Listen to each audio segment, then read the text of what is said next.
Hey, I'm Great Dane, and I'm here to show you a couple quick tips and tricks to get effective chord progressions using Ableton's scale tool. This is for anyone who feels like they're not super confident with their music theory knowledge and they kind of want to just understand a little bit more of the basics and use some tricks to expedite the process.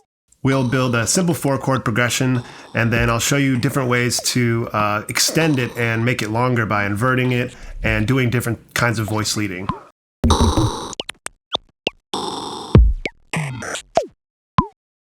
Alright, so to get started, I've loaded up a wavetable here, and I made it basically just sound like a nice pad by going into this saw wave with a little bit of a filter, and then this shimmer effect. This is a nice basic full sounding pad, and we're going to use this to create our chord progressions. The next step is I'm going to make a 4-bar empty clip. So Shift Command M, create a clip. I'll loop it so we can just kind of listen to it on repeat. And then we're going to pull this clip up and check out the clip view. So this is a really cool thing that they add in Ableton 11. It's the scale function. We can come over here and set our root note and decide what kind of scale we want to do. Usually I'm going to do either major or minor because most music breaks down into one of those categories, regardless of genre. So we'll pick a scale that's a little harder to do in real life because it has a lot of accidentals, a lot of black keys. So we'll pick G sharp minor just to kind of show the power of this tool. What I'm going to do is basically lay down a bass line. So I'm going to lay down 4 notes, 1 bar per note, and that will essentially be the root note of each of my chords. The best way to do this and make sure that we kind of like reinforce the idea of the key, G sharp minor, would be to start with a G sharp. So we'll start there. G sharp, and then we'll put a couple other notes in here. Make sure we're in the right octave. Somewhere in the middle.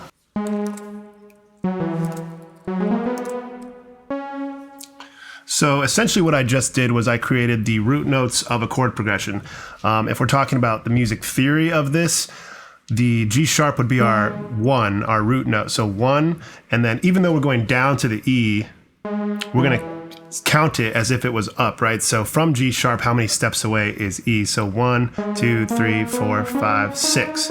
So the progression so far is a 1, 6, and then the B, which would be the 3. So 1, 6, 3, 4 progression. So far all we have are root notes, but I'm going to show you how easy it is to take those root notes and instantly create a progression because we turned on the scale tool.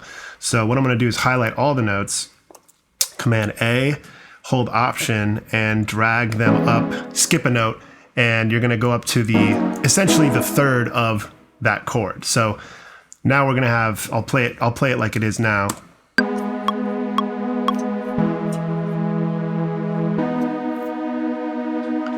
So that's what the root and the third sound like so far. We're just gonna, since we're still highlighted, we're just gonna hold Option and do that again. And now we're on the 5th. So because of the scale tool, we can be confident that if we skip a note, the next note will be the spot in the scale. So all we need to do is build the 1, 3, 5 off of each root note.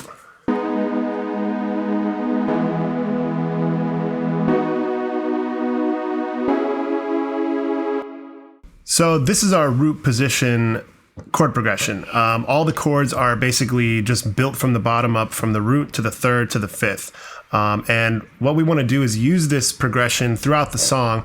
But if we just leave it like this, it'll be kind of stale and stagnant because we definitely want to give it some life and some different variations throughout. So we'll keep this clip here, and I'm going to duplicate it, and we'll just rename this Inversion. We want to think about how the chords move, how each chord moves into the next chord, and try to keep it as seamless as possible. Now, the word seamless just means, making it feel natural, making it feel not awkward. Like, for instance, right now, we're just kind of jumping around. We're jumping from like a chord all the way down to the next chord. If we took this bottom note of the second chord and moved it up higher, then we're really only moving 1 note. So totally different feel than what it felt like with the root position. And neither one is inherently good or bad. It's just good to have variations and multiple ways to hear the the chords moving into each other.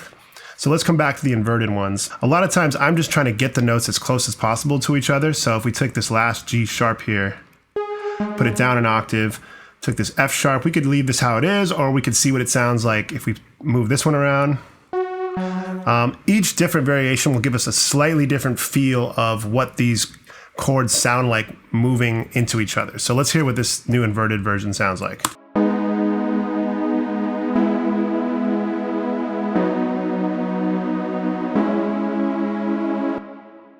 Cool, so let's check what that sounds like compared to the original.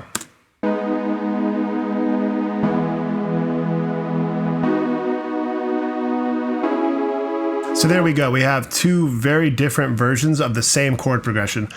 We could continue to invert, kind of make 3 or 4 different versions. For now, we'll leave it like this. One good reason to do something like this would be to turn our short 4-bar phrase into an 8-bar phrase. So if I just took both of these clips and combine them with Command J, consolidate, our 4-bar chord progression has now turned into an 8-bar progression just by the default, because the second half is doing different types of chords, even though it's the same notes. So let's check on what that sounds like all together.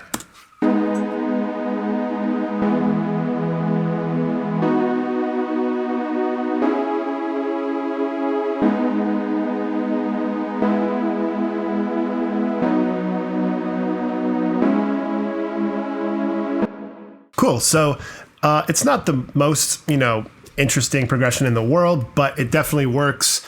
And I'm breaking a couple rules just by kind of ending on like the 3 or on a 4, I guess. A lot of times you want to end your progressions on the 5, but it works. It's all in the right key. It's in G sharp minor, and we have 2 variations to work with now. Let's talk about how to reinforce this chord progression with having the root note doubled in a lower octave. This is a very common thing in music, is to kind of tell the story with the bass line of the song, regardless of what the inversions are on top. So what I want to do is basically steal the bass line from this first chord progression. These first 4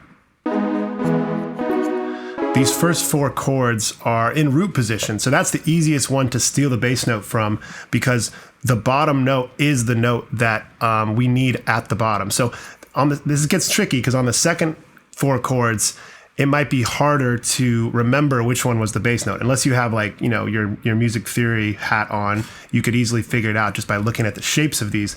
But this is the shape we're looking for. The 1, 3, 5 simple root note position. This is the easiest one to pull from when we're trying to get the bass note. So I'm going to make a new MIDI track, Shift Command T, and we'll put another wavetable here, because wavetable is my favorite stock instrument.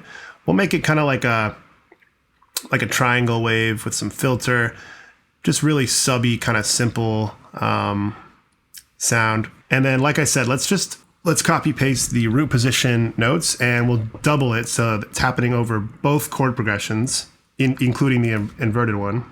And then all I'm going to do is delete all the notes that are not the bass note.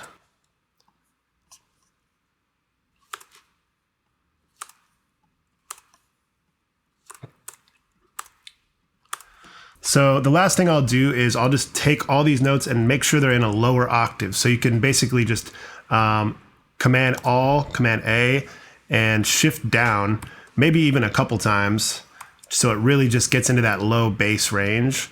And let's hear what that sounds like.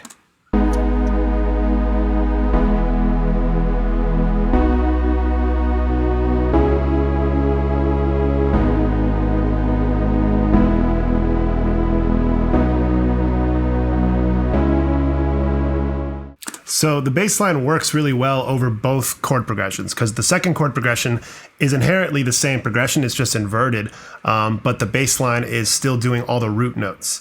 The only other thing I might want to do is just mess around with the bass note octaves. Right now the bass notes are just moving the exact same way as the root position chords, but depending on where you're sitting, what octave you're sitting in, the bass notes might sound better an octave lower or an octave higher. So let's take that first note, put it up an octave, and we'll kind of walk our way down. This looks a little bit more enticing. I think that'll be cool. Yeah, let's hear what this sounds like.